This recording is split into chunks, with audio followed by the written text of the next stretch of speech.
Hello everyone, welcome to Ravi Aditi classes. Friends, आज की इस वीडियो में हम डिस्कस करेंगे एक ऐसा टॉपिक जो आपके अपकमिंग एग्जाम्स के लिए काफ़ी इंपॉर्टेंट है। और टॉपिक का नाम यहाँ पर आप देख सकते हैं, लोकसभा इलेक्शंस 2024, राइट। तो फ्रेंड्स, हमारे इंडिया में 18th लोकसभा इलेक्शंस जो हैं वो ऑलरेडी स्टार्ट हो गए हैं और ये जो हैं कंप्लीट होने वाले हैं 1 जून को और इसका रिजल्ट अनाउंस होने वाला है 4 जून को। तो इस वीडियो में हम सारे important questions related to Lok Sabha elections discuss करेंगे। देखिए, पहले हम थ्योरी को डिस्कस करेंगे कि लोकसभा इलेक्शन है क्या, इलेक्शन कमीशन ऑफ इंडिया क्या होता है, ईवीएम्स क्या होते हैं। इसके अलावा हम लोकसभा से रिलेटेड भी सारे इंपॉर्टेंट जो भी क्वेश्चंस होंगे वो डिस्कस करेंगे। तो फ्रेंड्स, ये वीडियो आपके लिए काफ़ी बेनिफिशियल होगा। मैंने सारे क्वेश्चन सेलेक्टेड और मोस्ट इंपॉर्टेंट लिए हैं। अगर आप किसी भी एग्जाम की तैयारी कर रहे हैं, ये वीडियो आपके लिए काफ़ी बेनिफिशियल होने वाला है। चलिए स्टार्ट करते हैं पहले थ्योरी को, उसके बाद हम एमसीक्यूज़ की तरफ बढ़ेंगे। बात करें लोकसभा इलेक्शंस के बारे में पहले, देखिए, general elections are being held in India from 19th April to 1st June 2024 to elect 543 members of the 18th Lok Sabha, as the tenure of 17th Lok Sabha is going to end on 16th June 2024। देखिए friends, मैंने आपको बताया हमारे India में Lok Sabha elections जो general elections हैं ये कब से कब तक हो रहे हैं, 19th April से लेकर के 1 जून तक इसको कंडक्ट किया जा रहा है। टोटल कितने सीट्स के लिए ये इलेक्शन हो रहा है, तो टोटल 543 सीट्स यानी 543 मेंबर्स के लिए ये इलेक्शंस को कंडक्ट किया जा रहा है। और फ्रेंड्स, ध्यान रखिए, ये 18th लोकसभा इलेक्शंस है जो अभी कंडक्ट हो रहा है, ठीक है। जो 17th लोकसभा यानी कि जो पिछला वाला लोकसभा ये है, ये जो है ख़त्म होने वाला है, एंड हो जाएगा इसका टेन्यूर 16 जून 2024 को, राइट। तो इसको कंटिन्यू करने के लिए 18th लोकसभा इलेक्शंस को यहाँ पे हेल्ड किया गया है। आई होप आपको क्लियर है। आगे बढ़ते हैं और भी कुछ इंपॉर्टेंट डिटेल्स डिस्कस करेंगे यहाँ पे। देखिए, the elections for 18th Lok Sabha will be held in 7 phases and the result will be declared on June 4th 2024। तो वीडियो के स्टार्टिंग में मैंने बताया फ्रेंड्स, इसका जो रिजल्ट है ये आएगा कब, June 4th 2024 को। और हमारा जो 18th लोकसभा इलेक्शंस है फ्रेंड्स, इसको 7 फेज़ों में 7 चरणों में आयोजित किया जा रहा है। और नेक्स्ट पॉइंट देखिएगा, very important point, this will be the biggest election ever in the world, surpassing the Indian general election of 2019। तो ये जो है दुनिया में अब तक का सबसे बड़ा चुनाव होगा जो 2019 के भारतीय आम चुनाव को पीछे छोड़ देगा, राइट। चलिए नेक्स्ट पॉइंट की बात करें, this is the second time in the electoral history of country when the Lok Sabha elections are going to last for such a long period. तो देखिए, हमारे देश के चुनावी इतिहास में यह दूसरा ऐसा मौका है जब लोकसभा चुनाव इतनी लंबी अवधि तक चल रहा है। ओके, 7 फेजेस में कंडक्ट कर रहे हैं इसको। कब से कब तक हमने बताया है, इसके बारे में डिटेल में हम आगे वीडियो में डिस्कस करेंगे। और फ्रेंड्स देखिए, जो 2024 का हमारा लोकसभा इलेक्शन है ये 44 डेज़ तक कंडक्ट करा जा रहा है। डिटेल में देखिए इसके बारे में। और इससे पहले देखिए फ्रेंड्स, यहाँ पे बताना चाहूँगी आपको कि लोकसभा इलेक्शंस तो यहाँ पे हो रहे हैं, साथ में हमारे कंट्री में कुछ ऐसे स्टेट्स हैं जहाँ पे स्टेट असेंबली इलेक्शंस भी हो रहे हैं। ओके, तो कौन से ऐसे 4 स्टेट हैं जहाँ पे असेंबली इलेक्शंस हो रहे हैं, स्टेट असेंबली इलेक्शंस? ये हैं अरुणाचल प्रदेश, आंध्र प्रदेश, उड़ीसा एंड सिक्किम, राइट। तो देखिए, अरुणाचल प्रदेश का जो टेन्यूर असेंबली का टेन्यूर है ये 2 जून को कंप्लीट हो जाएगा। ओके, तो अब यहाँ पे नया असेंबली को इलेक्ट किया जा रहा है, जिसमें टोटल सीट्स के लिए, कितने सीट्स के लिए यहाँ पे ये इलेक्शंस हो रहे हैं, टोटल 60 सीट्स के लिए ये इलेक्शंस यहाँ पे कंडक्ट किए जा रहे हैं। आंध्र प्रदेश की बात की जाए तो यहाँ पे टोटल 175 असेंबली सीट्स के लिए इलेक्शंस को कंडक्ट किया जा रहा है। उड़ीसा में 147 सीट्स के लिए और सिक्किम में 32 सीट्स के लिए ये इलेक्शंस हो रहे हैं। तो फ्रेंड्स, इस वीडियो में ये काफ़ी इंपॉर्टेंट पॉइंट है क्योंकि आपसे एग्जाम में पूछा जा सकता है कि लोकसभा इलेक्शंस के साथ इनमें से कौन से ऐसे स्टेट हैं जहाँ पर स्टेट असेंबली इलेक्शंस हुए हैं। तो ऑप्शंस में आपको अरुणाचल देगा या फिर आंध्र प्रदेश, उड़ीसा या सिक्किम। तो आपको देख कर ये ऑप्शन टिक करना है क्योंकि 4 यहाँ पे स्टेट्स हैं, इसलिए क्या होगा, ऑड वन आउट टाइप के क्वेश्चंस भी आपको पूछे जा सकते हैं। इसलिए चारों स्टेट के नाम अच्छे से आप यहाँ पे याद रखें। आगे बढ़ेंगे और देखिए, लोकसभा इलेक्शंस जो है फ्रेंड्स, जैसे मैंने आपको बताया ना, ये 7 फेजेस में कंडक्ट हो रहे हैं। तो कब से कब तक देख लीजिए, फ़ेज़ 1 जो है 19th अप्रैल को, फ़ेज़ 2 कंडक्ट किया गया 26 अप्रैल को, फ़ेज़ 3 7 मई को, फ़ेज़ 4 13 मई को, फ़ेज़ 5 होगा 20 मई को, फ़ेज़ 6 25 मई को और फ़ेज़ 7 जो लास्ट होगा 1 जून को कंडक्ट किया जाएगा। और जो रिज़ल्ट है ये अनाउंस किया जाएगा 4 जून को। तो फ्रेंड्स, ये हो गया यहाँ पे important detail related to Lok Sabha election. आगे बढ़ेंगे और बात करते हैं इलेक्शन कमीशन ऑफ इंडिया के बारे में। इससे तो ऑलरेडी एग्जाम्स में काफ़ी क्वेश्चन पूछे जाते हैं और क्योंकि अभी इलेक्शंस हैं तो इससे भी क्वेश्चंस अभी आपके एग्ज़ाम में, अपकमिंग एग्जाम्स में आने के काफ़ी चांसेस हैं। देखिए, बात करें इलेक्शन कमीशन ऑफ इंडिया के बारे में, देखिए it is a constitutional body which is a cornerstone of Indian democracy. The mandate of the election commission is to conduct election in India through free fair and transparent means. तो election commission of India यानी कि भारतीय निर्वाचन आयोग, ये कैसी निकाय है? ये एक संवैधानिक निकाय है जो कि भारतीय लोकतंत्र की एक आधारशिला है। निर्वाचन आयोग का कार्य क्या होता है? भारत में स्वतंत्र, निष्पक्ष और पारदर्शी माध्यम से चुनावों को संपन्न कराना। इसके अलावा बात करें फ्रेंड्स इलेक्शन कमीशन के बारे में और भी कुछ डिटेल, देखिए article 324 of constitution of India provides for the constitution of election commission of India. तो यहाँ पे हमारा जो आर्टिकल 324 है हमारे इंडियन कॉन्स्टिट्यूशन में, इसमें क्या बात की गई है इलेक्शन कमीशन के बारे में, ये देख लेते हैं। तो पहला पॉइंट यहाँ पे दिया गया है कि it will consist of chief election commissioner and other election commissioner in such number as may be decided by the president from time to time. तो यहाँ पे हमारे इलेक्शन कमीशन में जो है एक चीफ इलेक्शन कमिश्नर होते हैं और साथ में कुछ अलग इलेक्शन कमिश्नर्स होते हैं। और ये कितने नंबर में होंगे ये कौन डिसाइड करता है? ये हमारे प्रेसिडेंट, हमारे राष्ट्रपति जो होंगे वो डिसाइड करते हैं। ठीक है, टाइम टू टाइम ये डिसाइड किया जाता है by president of India. Next point दिया गया है कि the chief election commissioner and other election commissioner shall be appointed by the president. तो कितने नंबर में होंगे ये भी प्रेसिडेंट डिसाइड करेंगे, और कौन होंगे यानी कि इसका अपॉइंटमेंट जो है ये भी किया जाता है बाय आवर प्रेसिडेंट। तो दोनों याद रखिए फ्रेंड्स, एग्जाम में ऐसे क्वेश्चंस आते ही हैं ऑलरेडी कि chief election commissioner is appointed by whom, तो राइट आंसर हो जाएगा प्रेसिडेंट। आई होप आपको क्लियर है। नेक्स्ट पॉइंट के बारे में बात करते हैं। देखिए according to the election commission act 1991 the chief election commissioner and the other election commissioner hold office for the term of 6 year और until they attain the age of 65 year whichever is earlier. तो यहाँ पे जो हमारा election commission act है 1991 का, यहाँ पे टेन्यूर बताया गया है जो चीफ इलेक्शन कमिश्नर होते हैं उनके और इलेक्शन कमिश्नर्स के। ठीक है, तो क्या होता है टेन्यूर इनका? या तो ये 6 ईयर्स का टर्म यहाँ पे कंप्लीट कर सकते हैं, या फिर इनकी जब एज 65 ईयर हो जाती है, ये तो जो भी पहले हो जाएगा, यानी कि अगर वो पहले 65 ईयर्स के हो गए तो ये उनका हो जाएगा टेन्यूर ख़त्म।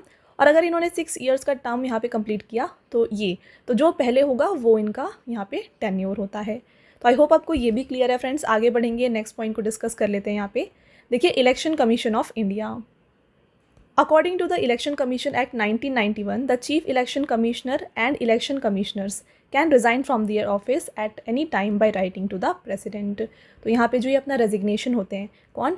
हमारे चीफ इलेक्शन कमिश्नर और इलेक्शन कमिश्नर यानी कि मुख्य निर्वाचन आयुक्त और निर्वाचन आयुक्त, ये अपना रेजिग्नेशन भी किसको देते हैं? प्रेसिडेंट को देते हैं। तो इनका अपॉइंटमेंट भी प्रेसिडेंट के द्वारा होता है। कितने नंबर में होंगे, मतलब जो चीफ इलेक्शन कमिश्नर हैं और इलेक्शन कमिश्नर हैं कितने नंबर्स में होंगे हमारे इलेक्शन कमीशन में, ये भी प्रेसिडेंट डिसाइड करते हैं। और रेजिग्नेशन किसको देते हैं? ये रेजिग्नेशन भी अपना प्रेसिडेंट को देते हैं। Next, the chief election commissioner can be removed on the same grounds as the जज ऑफ सुप्रीम कोर्ट। तो मुख्य चुनाव आयुक्त को उच्चतम न्यायालय के न्यायाधीश के समान ही और उन्हीं आधारों पर हटाया जा सकता है। आगे बढ़ते हैं और बात करते हैं इलेक्शन कमिश्नर हैं कौन, इनके बारे में। देखिए according to election commission act 1991 the chief election commissioner and 2 election commissioners get same salary, allowances and other conditions which are similar to that of judge of supreme court। तो यहाँ पे friends जो हमारे इलेक्शन कमिश्नर हैं, इसके अलावा chief election commissioner हैं, इन दोनों को जो है सेम सैलरी अलावेंसेस दिए जाते हैं और जो भी अदर कंडीशंस हैं इनके सेम होते हैं, जो सिमिलर होते हैं किसके? जो सुप्रीम कोर्ट के जज होते हैं उनके इक्वली इनको पे दिया जाता है। और ये किस में मेंशन किया गया है? इलेक्शन कमीशन एक्ट 1991 में मेंशन किया गया है। फर्स्ट चीफ इलेक्शन कमिश्नर कौन थे हमारे इंडिया के? ये थे Sukumar Sen. Very very important question friends, exam में काफ़ी बार ये क्वेश्चन देखा जा चुका है, आगे भी आने के काफ़ी चांसेस हैं। तो यहाँ पे देखिए हमने इलेक्शन कमीशन के बारे में काफ़ी चीज़ें डिस्कस की। पहले हमने डिस्कस किया इसका आर्टिकल, कौन से आर्टिकल में ये मेंशन किया गया है। इसके बाद हमने इलेक्शन कमिश्नर्स के बारे में बात की, चीफ इलेक्शन कमिश्नर्स के बारे में बात की, इनका टेन्यूर कितना होता है, राइट। इसके अलावा ये रिज़ाइन किसको करते हैं, इनका अपॉइंटमेंट किसके द्वारा होता है, ये हमने डिस्कस किया। ठीक है, तो इस तरीके से हमने हर एक पॉइंट इलेक्शन कमीशन से रिलेटेड डिस्कस कर लिए हैं।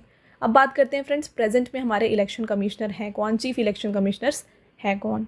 तो देखिए हमारे chief election commissioner of India है Rajiv Kumar, very very important. साथ में हाल ही में 2 इलेक्शन कमिश्नर्स को यहाँ पे अपॉइंट किया गया है, ये है ज्ञानेश कुमार और सुखबीर संधू। इन दोनों का अपॉइंटमेंट हाल ही में किया गया है। आगे बढ़ेंगे फ्रेंड्स और डिस्कस कर लेते हैं इलेक्ट्रॉनिक वोटिंग मशीन जो कि हमारी EVMs हैं, इनके बारे में। ठीक है, चलिए देखिए, electronic voting machines EVMs are said to not only simplify the election process but also make it reliable. तो जो वोट डाले जाते हैं वो इलेक्ट्रॉनिक वोटिंग मशीन है ना, आप देख रहे हैं इस तरीके से जो वोटिंग मशीन्स होती हैं इनमें डाली जाती हैं। तो इलेक्ट्रॉनिक वोटिंग मशीन जो होता है इनके बारे में ये कहा जाता है कि ये ना केवल चुनाव प्रक्रिया को आसान बनाती हैं बल्कि उन्हें विश्वसनीय बनाती हैं। आगे बढ़ेंगे, देखिए the way it works is accurate and fast and it also makes the counting very fast. Most importantly only one person can cast a vote which eliminates the possibility of invalid vote. तो यहाँ पे क्या होता है, इसके काम करने का जो तरीका है ये काफ़ी सटीक होता है और तेज़ होता है। इसे मतगणना भी बहुत तेज़ी से हो जाती है। सबसे अहम बात यह है इसमें कि एक व्यक्ति जब वोट डाल सकता है जिससे अमान्य जो वोट होती है उसकी संभावना कम हो जाती है। नेक्स्ट पॉइंट देखिए ईवीएम के बारे में यहाँ पे friends, electronic voting machine were first used in the state of Kerala in May 1982। तो पहली बार इसको कहाँ पे यूज़ किया गया, स्टेट अगर पूछा जाए तो केरला है, ईयर आपसे पूछा जाए तो 1982 में, राइट। तो ये दोनों आप यहाँ पे याद रखें। आगे बढ़ेंगे फ्रेंड्स और देखिए नेक्स्ट पॉइंट को, electronic voting machine are manufactured jointly by Bharat electronic limited Bangalore and electronic corporation of India limited Hyderabad. तो यहाँ पे इलेक्ट्रॉनिक वोटिंग मशीन्स जो है ना इनको कौन मैन्युफैक्चर करता है, इसको दो कंपनीज़ के द्वारा मैन्युफैक्चर किया जाता है। एक है Bharat electronics limited BEL, Bangalore में लोकेटेड है, और electronics corporation of India limited जो कि हैदराबाद में है। तो ये दोनों ईवीएम्स को यहाँ पे डिज़ाइन करते हैं, मैन्युफैक्चर करते हैं। अब आता है फ्रेंड्स लोकसभा के बारे में कुछ इंपॉर्टेंट पॉइंट्स। देखिए लोकसभा इलेक्शंस हो रहे हैं तो पहले हम लोकसभा के बारे में जानते हैं। लोकसभा को हम lower house of the parliament कहते हैं और जो अपर हाउस होता है वो राज्यसभा होता है। इसका टेन्यूर कितना होता है, इसका टेन्यूर लिमिट 5 ईयर्स का होता है। प्रेसिडेंट कौन है लोकसभा के, प्रेजेंट ये है ओम बिरला। 19 जून 2019 से ये यहाँ पर प्रेसिडेंट हैं लोकसभा के, बीजेपी से बिलोंग करते हैं। वाइस प्रेसिडेंट की सीट फ्रेंड्स यहाँ पे अभी वेकेंट है, कब से, 25 मई 2019 से ये वेकेंट है। लीडर ऑफ द हाउस कौन है, जो प्राइम मिनिस्टर नरेंद्र मोदी हैं, ये लीडर ऑफ द हाउस हैं, बीजेपी के हैं। कब से हैं ये, 26 मई 2014 से ये लीडर ऑफ द हाउस हैं। और लीडर ऑफ अपोजिशन, ये सीट वेकेंट है, कब से, 26 मई 2014 से। टोटल सीट्स की बात की जाए फ्रेंड्स लोकसभा में तो ये हैं 543। तो जो अभी इलेक्शंस हो रहे हैं ये भी 543 सीट्स के लिए कंडक्ट किए जा रहे हैं। ये जो नंबर है फ्रेंड्स आपके लिए काफ़ी इंपॉर्टेंट है। देखिए इसके बारे में और डिटेल में डिस्कस कर लेते हैं। तो जो हमारा इलेक्शंस हो रहा है अभी लोकसभा इलेक्शन 543 सीट्स के लिए कंडक्ट किया जा रहा है 7 फेज़ में, ठीक है। तो यहाँ पे जो 543 सीट हैं इनमें से 412 जनरल के होते हैं, 84 एससीज़ के लिए रिजर्व्ड होते हैं और एसटीज़ के लिए 47 सीट यहाँ पे रिजर्व होते हैं हमारे लोकसभा में। अब बात करते हैं फ्रेंड्स हमारे लोकसभा इलेक्शन से रिलेटेड कुछ और इम्पॉर्टेंट डिटेल्स, क्योंकि जैसे हमने डिस्कस किया लोकसभा इलेक्शन जो अभी 2024 में हो रहा है ये वर्ल्ड का बिगेस्ट इलेक्टोरल एक्सरसाइज है, यानी कि सबसे बड़ा इलेक्शन कंडक्ट किया जा रहा है हमारे इंडिया में। तो यहाँ पे देखिए 97 करोड़ रजिस्टर्ड वोटर्स हैं जो अभी वोट देंगे, 97 करोड़ हैं। इसके साथ कितने पोलिंग स्टेशंस हैं जहाँ पे पोल दिया जाता है यानी कि वोटिंग की जाती है, 10.5 लाख पोलिंग स्टेशंस बनाए गए हैं। 1.5 crore polling official and security staff है। तो इन सब चीज़ों को हैंडल करने के लिए, इलेक्शंस को हैंडल करने के लिए 1.45 करोड़ पोलिंग ऑफिशियल और सिक्योरिटी स्टाफ को यहाँ पे लगाया गया है। ईवीएम्स कितनी बनाई गई हैं, लगभग 55 लाख ईवीएम्स का इस्तेमाल किया जाएगा और 4 लाख व्हीकल्स का इस्तेमाल किया जाएगा इस इलेक्शंस को पूरा करने के लिए, ठीक है। इसके साथ बात करें इलेक्शन कमीशन जो है हमारी, इसके बारे में, तो इन्होंने टोटल फ्रेंड्स अभी तक 17 जनरल इलेक्शंस को कंडक्ट किया है। इसके साथ 400 प्लस स्टेट असेंबली इन्होंने कंडक्ट करवाया है, 16 प्रेसिडेंशियल इलेक्शंस करवाए हैं और 16 वाइस प्रेसिडेंशियल इलेक्शंस इन्होंने कंडक्ट करवाया है। नेक्स्ट पॉइंट देखिएगा, तो जैसे मैंने आपको प्रीवियस स्लाइड में बताया कि यहाँ पे टोटल 97 करोड़ रजिस्टर्ड वोटर्स हैं, तो इनका एक और बार डिटेल में यहाँ पे डिस्कस करेंगे। देखिए इस 97 करोड़ में जो 49.7 करोड़ हैं ये मेल होने वाले हैं जो वोटिंग में पार्टिसिपेट करेंगे, 47.1 करोड़ फीमेल्स हैं। इसके अलावा 1.8 करोड़ ऐसे वोटर्स हैं जो पहली बार वोट देंगे, यानी कि इनकी एज जो है 18 से 19 की है। फिजिकली डिसेबल्ड्स की बात की जाए तो 88.4 लैक्स फिजिकली डिसेबल्ड यहाँ पे लोग पार्टिसिपेट करने वाले हैं इलेक्शन में। नेक्स्ट है फ्रेंड्स 19.1 लाख सर्विस इलेक्टर्स हैं, 2.18 लैक्स जो यहाँ पे हैं सेंटेनेरियंस हैं, यानी इनकी जो एज है ये 100 प्लस है। इसके अलावा यंग वोटर्स की बात की जाए जिनकी 20 to 29 एज है यहाँ पे, ये आते हैं 19.74 करोड़। ट्रांसजेंडर 48,000 है और फ्रेंड्स यहाँ पे 85 प्लस एज के जो वोटर्स हैं ये लगभग जो हैं 82 लाख बताए जा रहे हैं।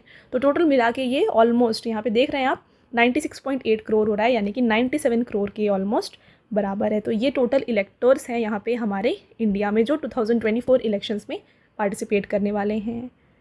आगे बढ़ते हैं फ्रेंड्स और बात करें लोकसभा इलेक्शन के टैगलाइन के बारे में। तो इस साल का जो लोकसभा का इलेक्शन का टैगलाइन है, एग्जाम में आपसे डायरेक्टली पूछा जा सकता है, ये है चुनाव का पर्व देश का गर्व। ठीक है, नेक्स्ट अब देखिए बात करें लोकसभा इलेक्शन से रिलेटेड कुछ ऐप्स जो डिज़ाइन किए गए हैं उनके बारे में। तो देखिए यहाँ पे फ्रेंड्स जो मोस्ट इंपॉर्टेंट ऐप्स हैं उनके बारे में बात कर रहे हैं। तो एक है VHA ऐप। ठीक है, तो यहाँ पे क्या होता है कि अप्लाई कर सकते हैं फॉर्म्स को ऑनलाइन। इसके अलावा जो अपना नाम है, जो भी वोटर वोटिंग करना चाहता है वो अपने नाम को यहाँ पे देख सकता है। तो यहाँ पे ये सारे डिटेल्स दिए गए हैं VHA ऐप में। सी विजिल ऐप आपके लिए काफ़ी इंपॉर्टेंट है, एग्जाम में देखा जा सकता है। ये ऐसा ऐप है जहाँ पे कोई भी अगर वायलेशन होता है रिलेटेड टू इलेक्शंस, उनको यहाँ पे रजिस्टर किया जाता है और रिस्पॉन्स जो है ना 100 मिनट्स के अंदर यहाँ पे दिया जाएगा। ये इलेक्शन कमीशन ने यहाँ पे इसके बारे में इंश्योर किया है। नेक्स्ट है KYC ऐप। तो जो यहाँ पे वोटर्स हैं उनके सारे डिटेल्स इस KYC ऐप में मिल जाएंगे। नेक्स्ट इसके अलावा है फ्रेंड्स यहाँ पे सुविधा पोर्टल। तो ये ऐसा पोर्टल है, ऑनलाइन पोर्टल है जिसमें फिलिंग नॉमिनेशन एंड एफिडेविट। इसके अलावा candidate can use the portal for seeking permission for meeting and rally. तो कोई भी मीटिंग या रैलीज कंडक्ट करने के लिए कैंडिडेट जो है यहाँ पे परमिशन ले सकता है। तो इस तरीके से फ्रेंड्स ये सारे ऐप्स एंड पोर्टल्स हैं जो डिज़ाइन किए गए हैं फॉर इलेक्शंस। ठीक है, अब देखिए इसके अलावा इलेक्शन कमीशन के द्वारा यहाँ पे कुछ चैलेंजेस बताए गए हैं लोकसभा इलेक्शंस के, उनके बारे में बात करें तो देखिए इन्होंने 4M बताया है। 4 M's हैं जो बता रहे हैं as challenges of Lok Sabha elections. कौन कौन से हैं? पहला है मजल, मनी, सेकेंड हो गया, थर्ड हो गया मिस इन्फॉर्मेशन और फोर्थ है MCC वायलेशन। तो ये कुछ MCC वायलेशन क्या है? मॉडल कोड ऑफ कंडक्ट है ना। तो ये 4 चैलेंजेस बताए गए हैं लोकसभा इलेक्शंस के बाय इलेक्शन कमीशन। तो फ्रेंड्स ये हो गए आपके सारे इंपॉर्टेंट थ्योरी पार्ट जो इस टॉपिक से आपके एग्जाम में आ सकता है। अब आ जाते हैं हमारे MCQs की तरफ। पहला क्वेश्चन आपका यहाँ पे है विच लोकसभा इलेक्शंस आर इन 2024। तो बेसिकली आपसे एडिशन पूछा जा रहा है, इस साल का कौन सा एडिशन है लोकसभा इलेक्शन का। तो इसका राइट आंसर हो जाएगा 18th। ऑलरेडी हमने ये सब कुछ डिस्कस कर लिया है, तो MCQs तो आप काफ़ी इजीली यहाँ पे आंसर कर सकते हैं अगर आपने पूरा जो थ्योरी पार्ट है अच्छे से कवर किया है। देखिए एक बार जस्ट रिवाइज करेंगे सारा यहाँ पे इसके बारे में। तो लोकसभा इलेक्शंस के डेट अनाउंस किए गए हैं, कब से कब तक हो रहे हैं। जैसे मैंने बताया 1 जून को लास्ट इलेक्शन कंडक्ट होगा और इसके साथ 4 जून को जो है रिजल्ट अनाउंस किए जाएंगे। 543 सीट्स के लिए इलेक्शंस हो रहे हैं, कितने फेजेज़ में? 7 फेजेज़ में। सब कुछ हमने डिटेल में थ्योरी में डिस्कस किया है, उनको आप ज़रूर पूरा देख लीजिएगा। Next point, the first phase of voting will be held on April 19th। तो April 19 से लेकर के ये कंडक्ट किया जा रहा है 1 जून तक। रिजल्ट जून 4 को कंडक्ट आएगा। तो जब से मॉडल कोड ऑफ कंडक्ट को यहाँ पे डिक्लेयर किया गया है, जो आचार संहिता लागू की गई है, उसके से रिजल्ट तक का टोटल जो टाइम है ना यहाँ पे ये है 80 days, right. Next question, what is the minimum age requirement to contest Lok Sabha election. तो लोकसभा इलेक्शन में अगर कंटेस्ट करना चाहता है कोई तो उसका मिनिमम एज लिमिट कितना होना चाहिए? ये होना चाहिए 25 years. Next, how many national parties participated in India's first Lok Sabha election in 1952। ध्यान रखिए वेरी इंपॉर्टेंट क्वेश्चन में एक आपके लिए काफ़ी इंपॉर्टेंट क्वेश्चन दिया गया है कि पहला लोकसभा इलेक्शन कब हुआ था? 1952 में हुआ था। तो यहाँ पे कितनी नेशनल पार्टी, ध्यान रखिए नेशनल पार्टी आपसे पूछा जा रहा है, तो कितनी नेशनल पार्टीज़ ने यहाँ पे पार्टिसिपेट किया था? टोटल 14 पार्टीज़ ने यहाँ पे पार्टिसिपेट किया। अगला क्वेश्चन है, how many optional seats were there in India's first Lok Sabha election and how many seat did Congress win. तो भारत के पहले लोकसभा चुनाव जो कि 1952 में हुआ, इसमें कितनी ऐच्छिक सीटें थीं और कांग्रेस ने इनमें से कितनी सीटें हासिल की थीं? तो टोटल यहाँ पे 489 सीट्स थी, जिसमें से 364 कांग्रेस के द्वारा जीती गई। अगला, in which year were the Lok Sabha election held for the first time. Very easy, इसको कंडक्ट किया गया था पहली बार 1951 से 52 के बीच में। नेक्स्ट रहेगा, after how many years are Lok Sabha elections held in India. तो लोकसभा इलेक्शंस कितने टाइम के बाद होते हैं? तो हर 5 ईयर्स में इसको कंडक्ट किया जाता है। आगे बढ़ेंगे फ्रेंड्स, और आपका next question, when was the Lok Sabha first formed. तो देखिए लोकसभा पहली बार इसका गठन जो है किया गया था 1952 में। जैसे हमने डिस्कस किया 1951 से 52 के बीच में इलेक्शंस हुए, उसके बाद यहाँ पे लोकसभा को फॉर्म किया गया।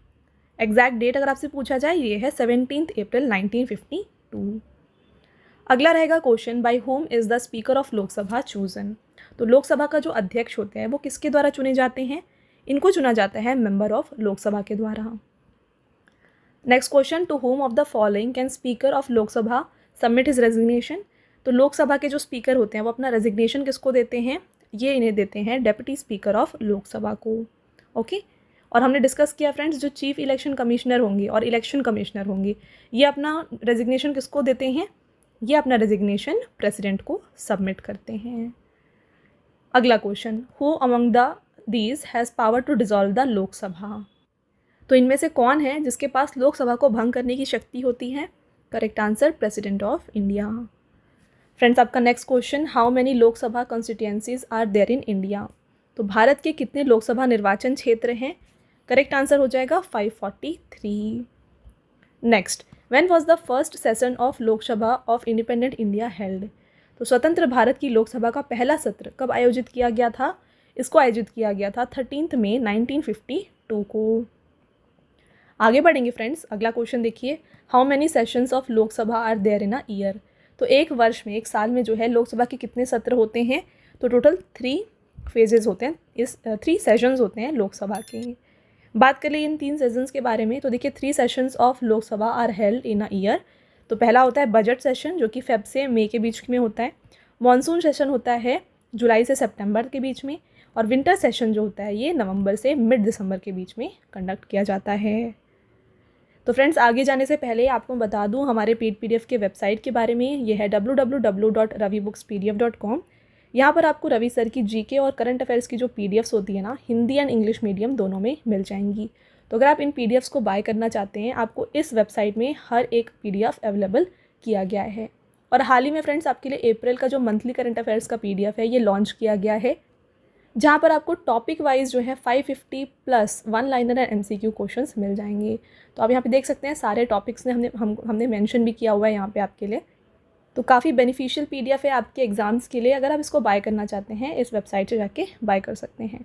तो करंट अफेयर्स के अलावा आपके लिए यहाँ पे जो स्टैटिक पोर्शन है उससे रिलेटेड, जैसे पॉलिटी हो गया, ज्योग्राफी हो गया, इससे रिलेटेड पीडीएफ्स भी आपको वहाँ पे मिल जाएंगी। चलिए टॉपिक के ऊपर वापस आएंगे। अगला क्वेश्चन है, what is the maximum number of Lok Sabha. तो लोकसभा की अधिकतम संख्या क्या है? Correct answer 550। अगला question, who is the present chief election commissioner of India. तो भारत में वर्तमान मुख्य चुनाव आयुक्त कौन है? ये है राजीव कुमार। बात करें चीफ इलेक्शन कमिश्नर के बारे में एक बार और डिटेल में, तो देखिए ये हेड होते हैं इलेक्शन कमीशन ऑफ इंडिया के। अपॉइंट किया जाता है बाय प्रेसिडेंट ऑफ इंडिया। इनका टेन्यूर जो होता है 6 ईयर्स होता है, या फिर जब तक ये 65 ईयर अटेन करते हैं, जो भी पहले हो जाए वो इनका टेन्यूर होगा। इलेक्शन कमिश्नर्स कौन है? अभी हाल ही में अपॉइंट किए गए थे, इसलिए काफ़ी इंपॉर्टेंट है ये, ज्ञानेश कुमार एंड सुखबीर सिंह संधू। और पहले चीफ इलेक्शन कमिश्नर कौन थे इंडिया के? ये थे सुकुमार सेन। अगला question, who was the first deputy speaker of first Lok Sabha of independent India. तो स्वतंत्र भारत की पहली लोकसभा के प्रथम उपाध्यक्ष कौन थे? ये थे अनंत शयानम अय्यनगर। अगला, who was the first women speaker of Lok Sabha. Very important question, Lok Sabha की प्रथम महिला अध्यक्ष कौन थी? फ्रेंड्स ये थी मीरा कुमार। अगला question, what is the maximum number of seats that union territory can have in Lok Sabha. तो लोकसभा में केंद्र शासित प्रदेशों के लिए अधिकतम कितनी सीटें हो सकती हैं? तो टोटल यहाँ पे हो सकती है मैक्सिमम 20 सीट्स। अगला question, who is the presiding officer of Lok Sabha. तो लोकसभा का पीठासीन अधिकारी कौन होता है? प्रिसाइडिंग ऑफिसर लोकसभा के होते हैं फ्रेंड्स, जो लोकसभा के स्पीकर या चेयरमैन होते हैं वो। अगला, when the post of both speaker and deputy speaker are vacant, who will preside over the Lok Sabha. तो अगर मान लीजिए कि स्पीकर और डेप्यूटी स्पीकर इन दोनों की सीट वेकेंट है, तो लोकसभा को कौन प्रिसाइड करते हैं? तो इसको प्रिसाइड किया जाता है Lok Sabha members nominated by president. तो प्रेसिडेंट नॉमिनेट करते हैं लोकसभा मेंबर को, जिनके द्वारा ये हेड किया जाता है। अगला, विच house of Indian parliament is directly elected by the people. तो भारतीय संसद का कौन सा सदन है जिसको जनता द्वारा प्रत्यक्ष रूप से निर्वाचित सदन है? ये है friends Lok Sabha. Next question, who presides over the joint meeting of both houses of parliament. तो जो हमारे हाउसेज है पार्लियामेंट के, राज्यसभा और लोकसभा, इन दोनों की जो संयुक्त बैठक होती है, इसकी अध्यक्षता कौन करते हैं? ये किया जाता है बाय स्पीकर। अगला question, generally the first hour of every sitting of Lok Sabha in which questions are asked and answered is called. Very important, ये भी क्वेश्चन स्टार मार्क कर लीजिए। सामान्यतः लोकसभा के प्रत्येक बैठक का जो पहला घंटा होता है, इसमें सवाल पूछे जाते हैं और उसका उत्तर दिया जाता है। तो इस आवर को क्या कहते हैं? इसे क्वेश्चन आवर कहा जाता है। आगे बढ़ेंगे फ्रेंड्स। आपका अगला question, according to the Nari Vandan act 2023 what % of seat reservation has been provisioned for women in Lok Sabha. तो हाल ही में फ्रेंड्स आया था नारी वंदन अधिनियम 2023। इसके अनुसार लोकसभा में महिलाओं के लिए कितना प्रतिशत सीट आरक्षण का प्रावधान किया गया है? तो यहाँ पे महिलाओं के लिए 33% जो है सीट रिजर्व किया गया। Next, who decide whether a bill is ordinary bill और मनी बिल। तो इनमें से कौन है जो डिसाइड करते हैं कि अगर एक बिल आया है तो वो एक ऑर्डिनरी बिल है या फिर एक मनी बिल है? इसको डिसाइड किया जाता है बाय लोकसभा स्पीकर। फ्रेंड्स, आपका अगला question, who presents the general budget in Lok Sabha. तो देखिए, जो बजट होता है ना, इसको कौन प्रेजेंट करते हैं लोकसभा में? इसको जो भी उस टाइम पे फाइनेंस मिनिस्टर होंगे वो प्रेजेंट करते हैं। नेक्स्ट रहेगा, in which of the following no confidence motion can be passed against the central government. तो केंद्र सरकार के खिलाफ अविश्वास प्रस्ताव किसमें पास किया जा सकता है? Correct answer, Lok Sabha. नेक्स्ट है, what constitutes the parliament of India. तो पार्लियामेंट ऑफ इंडिया को इनमें से क्या मिलकर बनाते हैं? राइट आंसर हो जाएगा friends, president, Lok Sabha and Rajya Sabha. ठीक है, तो ये तीनों मिलकर बनाते हैं पार्लियामेंट ऑफ इंडिया। आपका अगला question, who is known as father of Lok Sabha. तो फादर ऑफ लोकसभा इनमें से कहा जाता है जीवी मावलंकर को। अगला देखिए, when does the model code of conduct came into force in India. तो देखिए, भारत में आदर्श आचार संहिता कब लागू की गई थी? इसको लागू किया गया था friends immediately after the announcement of election date. जो जैसे ही इलेक्शन डेट को अनाउंस किया गया उसके तुरंत बाद ही इसे यहाँ पे अप्लाई किया गया। Next, who enforces the model code of conduct after announcement of election date in India. तो भारत में चुनावी तारीख के ऐलान के बाद आदर्श आचार संहिता कौन लागू करता है? इसको इलेक्शन कमीशन ऑफ इंडिया लागू करती है। Next, for how long does model code of conduct remain in force. तो मॉडल कोड ऑफ कंडक्ट जो है ये कब तक रहता है? तो देखिए, जब से इलेक्शन का डेट अनाउंस हुआ और जब तक रिजल्ट डिक्लेयर होगा तो मॉडल कोड ऑफ कंडक्ट तब तक यहाँ पे लागू रहता है। अगला question, how many Anglo Indians can the president nominate to Lok Sabha at present in India. तो भारत में वर्तमान में राष्ट्रपति लोकसभा में कितने एंग्लो इंडियन को मनोनीत कर सकते हैं? Correct answer, not even 1। Next, in which article of Indian constitution provision has been made for formation of Lok Sabha. तो लोकसभा के गठन का प्रावधान इनमें से कौन से आर्टिकल में दिया गया है? ये आर्टिकल 81 में दिया गया है। ऑप्शन नंबर ए इसका फ्रेंड्स राइट आंसर है।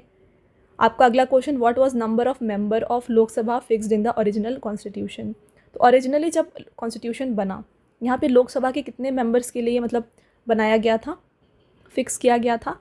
तो ये था फ्रेंड्स 500। नेक्स्ट रहेगा, by which constitutional amendment the nomination of Anglo Indians by president in Lok Sabha was abolished. Correct answer, 104th amendment act 2019। अगला, which is the smallest Lok Sabha constituency of country in terms of area. तो area के term में सबसे smallest Lok Sabha constituency कौन सी है? यह है चांदनी चौक। अगला question, what is minimum number of members required to form a quorum for doing any work in Lok Sabha. तो यहाँ पे minimum number of members require होते हैं एक कोरम बनाने के लिए ताकि कोई वर्क कर सके। ये होते हैं 1/10 of total number of member of house. अगला है, under what condition can the tenure of Lok Sabha be extended beyond 5 years. तो इनमें से कौन सा ऐसा कंडीशन होता है जहाँ पे जैसे हमने डिस्कस किया है कि लोकसभा का जो टेन्योर होता है ये 5 ईयर का होता है, तो अगर इसको एक्सटेंड किया गया तो ये किस कंडीशन पे एक्सटेंड किया जा सकता है? ओनली जब नेशनल इमरजेंसी है इफेक्ट में, तभी इसका जो ये टेन्योर है ये एक्सटेंड किया जा सकता है। Next, membership of member of Lok Sabha ceases after is continuous absence from how many days. तो अगर एक मेंबर जो होगा लोकसभा का वो कितने दिन तक अगर एब्सेंट रहता है तो उसकी जो मेंबरशिप है वो चले जाती है। तो राइट आंसर हो जाएगा 60 डेज। आपका अगला question, there should not be more than how much time gap between 2 sitting of Lok Sabha. ये भी काफ़ी इंपॉर्टेंट क्वेश्चन है, एग्जाम में काफ़ी बार देखा गया है फ्रेंड्स ये क्वेश्चन। लोकसभा की दो सिटिंग होती है ना, उसके बीच में कितना गैप होना चाहिए, मतलब मैक्सिमम ये होता है 6 मंथ। 6 मंथ से ज़्यादा गैप नहीं होनी चाहिए 2 सेशन के बीच में। अगला, who appoints the protem speaker. तो देखिए, प्रोटेम स्पीकर को अपॉइंट किया जाता है बाय प्रेसिडेंट। अगला है, for how long can president parliament extend the tenure of Lok Sabha at time during the emergency. तो एमरजेंसी के टाइम पे लोकसभा का जो यहाँ पे टेन्यूर है, इसको कितने दिन तक एक्सटेंड किया जा सकता है? इसको एक्सटेंड किया जाता है 1 ईयर तक। आपका अगला question, reservation of seat for SC and ST in the Lok Sabha is related to which article of constitution. तो SC ST का जो रिजर्वेशन है लोकसभा में, इसके बारे में मेंशन किया गया है आर्टिकल 330 में। फ्रेंड्स, आपका next question, which state of India has highest number of Lok Sabha seat. तो सबसे ज़्यादा लोकसभा सीट कहाँ पे है, किस यहाँ पे स्टेट में है? तो इसका राइट आंसर हो जाएगा Uttar Pradesh, option number B. यहाँ पे टोटल 80 लोकसभा कॉन्स्टिट्यूएंसीज प्रेजेंट हैं। आपका अगला question, on the basis of what is the number of Lok Sabha constituencies determined for each state. तो एक स्टेट में कितनी कॉन्स्टिट्यूएंसीज होंगी, ये कैसे डिसाइड होता है? ये डिसाइड होता है पॉपुलेशन के ऊपर।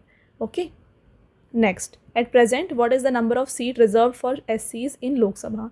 तो शेड्यूल्ड कास्ट के लिए लोकसभा में कितनी सीट्स रिजर्व्ड हैं? वीडियो के स्टार्टिंग में हमने डिस्कस किया था 84 सीट्स जो है ना, ये शेड्यूल्ड कास्ट के लिए रिजर्व्ड हैं। फ्रेंड्स, आपका अगला question, to whom do Lok Sabha members submit their resignation letter. तो लोकसभा के मेंबर्स अपना रेजिग्नेशन किसको देते हैं? ये देते हैं स्पीकर ऑफ लोकसभा को। अगला, on whose advice can president dissolve the Lok Sabha before completing its term.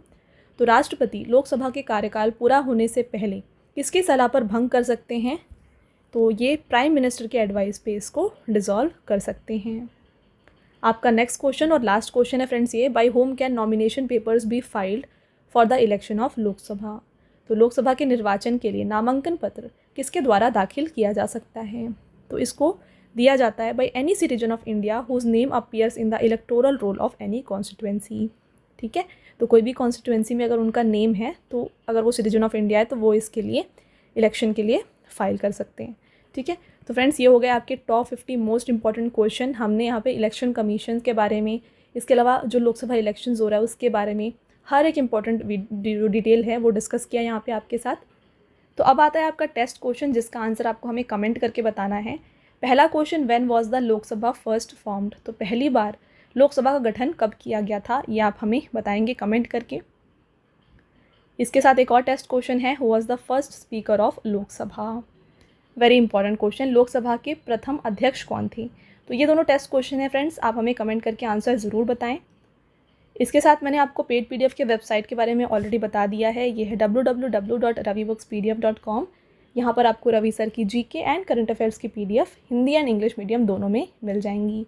तो आप इस वेबसाइट से जाके उनको बाय कर सकते हैं। मैंने आपको बताया ऑलरेडी, अप्रैल का करंट अफेयर्स आपके लिए लॉन्च किया गया है। टॉपिक वाइज आपको हर एक MCQ यहाँ पे मिल जाएगा। 550 प्लस MCQs यहाँ पे हमने आपके लिए इंक्लूड किया है। ना सिर्फ अप्रैल, आपको जैन, फेब और मार्च का भी यहाँ पे करंट अफेयर्स 2024 का अवेलेबल है। अगर इनमें से आप कोई भी परचेज़ करना चाहते हैं, आपको ये सारे इस वेबसाइट में मिल जाएंगे। साथ में फ्रेंड्स, पॉलिटी और ज्योग्राफी यानी कि जो स्टैटिक टॉपिक है, उससे भी आपको यहाँ पे PDFs अवेलेबल किए गए हैं। तो ये भी आप यहाँ पे जाके चेकआउट कर सकते हैं। तो फ्रेंड्स, ये था हमारा आज का लास्ट स्लाइड। आई होप आपको ये वीडियो पसंद आया होगा। वीडियो अगर आपको पसंद आया है तो वीडियो को लाइक और अपने फ्रेंड्स के साथ शेयर ज़रूर करिएगा। और ये वीडियो आपको कैसी लगी हमें कमेंट करके ज़रूर बताएं। मिलते हैं एक और इम्पॉर्टेंट टॉपिक के साथ अगले वीडियो में। तब तक के लिए thank you and have a nice day.